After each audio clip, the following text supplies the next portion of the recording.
Hello ಮಿತ್ರರೇ, ಎಲ್ಲರಿಗೂ ನಮಸ್ಕಾರ. ನಮಗೆ ತಿಳಿಯದ ಎಷ್ಟೋ ವಿಷಯಗಳನ್ನು ನಾವು ನಮ್ಮ ಪೂರ್ವಜರಿಂದ ಕಲಿಯಬಹುದು. ಹಿಂದಿನ ಕಾಲದಲ್ಲಿ ನಮ್ಮ ಹಿರಿಯರಿಂದ ಅನೇಕ ರೀತಿಯ ಪದ್ಧತಿಗಳನ್ನು ಹಾಗೂ ವಿಷಯಗಳನ್ನು ಕಲಿಯುವುದು ಅನಾದಿ ಕಾಲದಿಂದಲೂ ನಡೆದುಕೊಂಡು ಬಂದಿರುವ ವಾಡಿಕೆ.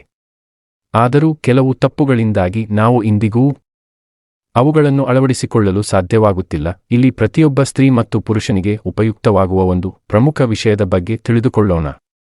ಆ ಮುಖ್ಯವಾದ ವಿಷಯ ಏನೆಂದು ತಿಳಿಯುವ ಮೊದಲು ದಯವಿಟ್ಟು ವಿಡಿಯೋಗೆ ಒಂದು ಲೈಕ್ ಮಾಡಿ ಮತ್ತು ಹೊಸಬರಾಗಿದ್ದರೆ ನಮ್ಮ ಚಾನೆಲ್ ಅನ್ನು ಸಬ್ಸ್ಕ್ರೈಬ್ ಮಾಡಿಕೊಳ್ಳಿ. ಶೃಂಗಾರದಲ್ಲಿ ದುಪ್ಪಟ್ಟು ಆನಂದ ಪಡೆಯುವ ಪುರಾತನ ವಿಧಾನ. ಸ್ತ್ರೀ ಪುರುಷರಿಬ್ಬರು ತಮ್ಮ ದಾಂಪತ್ಯ ಜೀವನದಲ್ಲಿ ಶೃಂಗಾರಕ್ಕೆ ಅತ್ಯಂತ ಪ್ರಮುಖ ಸ್ಥಾನವನ್ನು ನೀಡಿದ್ದಾರೆ. ಆದರೆ ಅದರಲ್ಲಿ ಸುಖವು ಮತ್ತಷ್ಟು ಇಮ್ಮಡಿಯಾಗಬೇಕೆಂದರೆ ಈ ಕೆಲವು ಪದ್ಧತಿಗಳನ್ನು ಪಾಲಿಸಬೇಕೆಂದು ನಮ್ಮ ಪೂರ್ವಜರು ಸೂಚಿಸಿದ್ದಾರೆ. ನಿಮಗೂ ಕೂಡ ಈ ಶೃಂಗಾರದಲ್ಲಿ ದುಪ್ಪಟ್ಟು ಆನಂದ ಬೇಕೆಂದರೆ ಈ ಪುರಾತನ ಶೃಂಗಾರ ಪದ್ಧತಿಯನ್ನು ಖಂಡಿತವಾಗಿ ಅನುಸರಿಸಿ. ಶೃಂಗಾರ ಎಂಬುದು ಕೇವಲ ದೈಹಿಕ ಆಸೆಯನ್ನು ತೀರಿಸಿಕೊಳ್ಳುವ ಪ್ರಕ್ರಿಯೆ ಮಾತ್ರವಲ್ಲ, ಅದು ಇಬ್ಬರ ನಡುವಿನ ಪ್ರೀತಿ, ನಂಬಿಕೆ ಮತ್ತು ಭಾವನಾತ್ಮಕ ಅನುಬಂಧವನ್ನು ಮತ್ತಷ್ಟು ಬಲಪಡಿಸುವ ಒಂದು ಪವಿತ್ರವಾದ ಅನುಭೂತಿ. ಪ್ರಾಚೀನ ಕಾಲದಲ್ಲಿ ದಾಂಪತ್ಯ ಜೀವನವು ಸಂತೋಷವಾಗಿರಲು ನಮ್ಮ ಪೂರ್ವಜರು ಕೆಲವು ವಿಶೇಷ ಶೃಂಗಾರ ಪದ್ಧತಿಗಳನ್ನು ಅನುಸರಿಸುತ್ತಿದ್ದರು.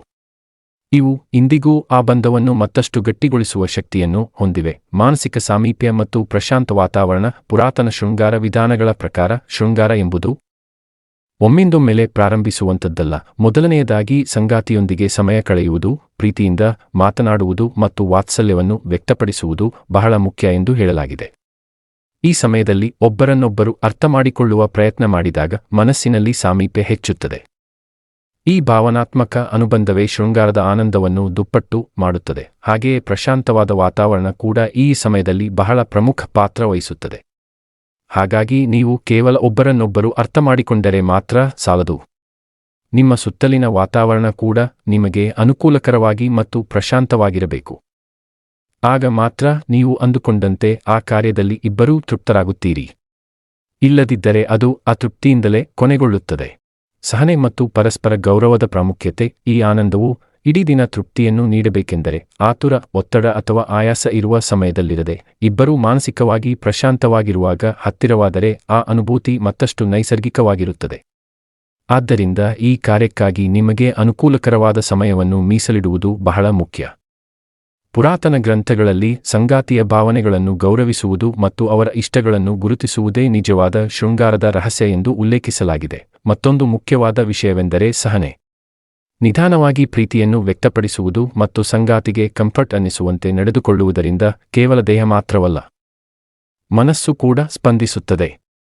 ಇಂತಹವುಗಳನ್ನು ಮಾಡಿದಾಗ ಪರಸ್ಪರ ನಂಬಿಕೆ ಹೆಚ್ಚಾಗಿ ಸಂಬಂಧವು ಮತ್ತಷ್ಟು ಗಾಢವಾಗುತ್ತದೆ. ಪ್ರಾಚೀನ ಕಾಲದಲ್ಲಿ ದಾಂಪತ್ಯ ಜೀವನ ಸುಖವಾಗಿರಲು ಪ್ರೀತಿಯ ಸ್ಪರ್ಶ, ಮಧುರವಾದ ಮಾತುಗಳು ಹಾಗೂ ಪರಸ್ಪರ ಗೌರವ ಮುಖ್ಯ ಎಂದು ಭಾವಿಸುತ್ತಿದ್ದರು. ಶೃಂಗಾರ ಎಂಬುದು ಗೆಲ್ಲುವುದು ಅಥವಾ ಸಾಬೀತುಪಡಿಸುವುದಲ್ಲ, ಇಬ್ಬರೂ ಸೇರಿ ಆನಂದವನ್ನು ಅನುಭವಿಸುವ ಒಂದು ಸುಂದರ ಪಯಣ. ಆದ್ದರಿಂದಲೇ ಇಂದಿನ ವೇಗದ ಬದುಕಿನಲ್ಲೂ ಈ ಪುರಾತನ ಪದ್ಧತಿಗಳನ್ನು ಅನುಸರಿಸಿದರೆ ದಾಂಪತ್ಯ ಜೀವನ ಮತ್ತಷ್ಟು ಆನಂದಮಯವಾಗುತ್ತದೆ. ಈ ಸಂಬಂಧ ಪ್ರೀತಿಯಿಂದ ಪ್ರಾರಂಭವಾಗಿ ಅರ್ಥಮಾಡಿಕೊಳ್ಳುವುದರೊಂದಿಗೆ ಮುಂದುವರಿದು ಪರಸ್ಪರ ಸಂತೃಪ್ತಿಯೊಂದಿಗೆ ಕೊನೆಗೊಳ್ಳುವ ಶೃಂಗಾರವೇ ನಿಜವಾದ ದುಪ್ಪಟ್ಟು ಆನಂದವನ್ನು ನೀಡುತ್ತದೆ.